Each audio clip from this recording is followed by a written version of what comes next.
আমি তোমাকে আগেই বলেছিলাম যে এই ফুলের কথা কাউকে বলবে না। আব্দুল্লাহ বলল, আমি ভুল করেছি আবু বকরকে বিশ্বাস করে। বুলবুলিটা বলল, চিন্তা করো না, বাড়ি যাও, আল্লাহ চাইলে কোনো না কোনো রাস্তা বেরিয়ে আসবেই। এই বলে আব্দুল্লাহ বাড়ি ফিরে গেল। অন্যদিকে আবু বকর সেই ফুলের তোড়া নিয়ে সুলতানের কাছে পৌঁছাল। সুলতান বললেন, আহম্মদ খান, আবু বকর, আমাদের বাগান থেকে এত সুন্দর গন্ধ আসছে কেন? মনে হচ্ছে আমি আবার তরুণ হয়ে গেছি। আবু বকর বলল, সুলতান, এই অলৌকিকতা, এই ফুলগুলোর আমি আপনার জন্য তোড়া এনেছি। সুলতান তোড়াটি শুকে বললেন, বাহ, মন ভরে গেল। এই গাছটা কোথায়? আবু বকর বলল, সুলতান, আমি বহু বছরের পরিশ্রমের পর এটা ফলিয়েছি। এর ফুল শুধু রাতে ফোটে আর সকালে মিলিয়ে যায়। সুলতান জিজ্ঞেস করলেন, এই বীজ কোথায় পেলে? আবু বকর একটি মিথ্যা গল্প বানিয়ে বলল, এক আল্লাহওয়ালা আমাকে এই বীজ দিয়েছেন। সুলতান খুশি হয়ে তাকে 100টি সোনার মুদ্রা পুরস্কার দিলেন এবং বললেন, কাল দরবারে এসে 1000টি মুদ্রা আরও নিয়ে যেও। এখন আবু বকর প্রতিদিন সুলতানকে ফুলের তোড়া দিত।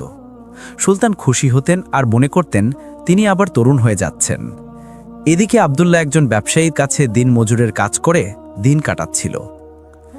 সুলতানের একমাত্র মেয়ে রাজকুমারী সাদাফ 6 মাস পর তার খালার বাড়ি থেকে ফিরে এলো। তাকে দেখে সুলতান খুব খুশি হলেন। রাজকুমারী তাকে দেখে অবাক হয়ে বলল, আব্বু, আপনি 6 মাসে এত তরুণ কিভাবে হয়ে গেলেন?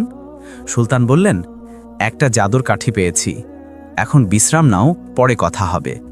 সেই রাতে রাজকুমারী তার ঘরে গিয়ে ফুলের সুবাস পেল। কিন্তু সেই রাতে এমন একটি ঘটনা ঘটল যা সকালে সবাইকে অবাক করে দিল। সকালবেলা রাজমহলে হট্টগোল শুরু হয়ে গেল। একজন দাসী সুলতানের কাছে এসে বলল, সুলতান, সর্বনাশ হয়েছে, রাজকুমারী রাজকীয় বাগানে পাথরের মূর্তি হয়ে দাঁড়িয়ে আছে। সুলতানের পায়ের নিচে থেকে মাটি সরে গেল। সবাই বাগানে গেল। সেই গাছের পাশে রাজকুমারী পাথরের মূর্তি হয়ে দাঁড়িয়েছিল, যেন সে ফুল তুলতে গিয়ে পাথরের হয়ে গেছে। কিছু মানুষ বলল, মনে হয় রাজকুমারী রাতে ফুল তুলতে গিয়ে পাথরের হয়ে গেছে। সুলতান সহ সবাই রাজকুমারীর অবস্থা দেখে কান্নায় ভেঙে পড়ল। সুলতান রাগে উঠে আবু বকরকে বললেন, তুমি এই গাছ লাগিয়েছিলে, তুমি এর জাদু জানো, তাড়াতাড়ি বলো আমার মেয়ে পাথরে কিভাবে হলো, নইলে আমি তোমার গর্দান কেটে ফেলব। আবু বকর ভয়ে কাঁপতে লাগল। সে দেখল এখন সত্যি কথা বলা ছাড়া কোনো উপায় নেই। সে বলল, সুলতান, আমি টাকার লোভে আপনার কাছে মিথ্যা বলেছিলাম। এই গাছটা আব্দুল্লাহ লাগিয়েছিল, যাকে আমি তাড়িয়ে দিয়েছি। সুলতান রেগে বললেন, বিশ্বাসঘাতক, তুই শুধু আব্দুল্লাহকে ধোঁকা দিসনি, আমাকেও ধোঁকা দিয়েছিস। তিনি সৈন্যদের আদেশ দিলেন, একে ধরে সারা জীবনের জন্য অন্ধকূপে ভরে দাও, আর সেই মালি আব্দুল্লাহকে ধরে নিয়ে এসো। সৈন্যরা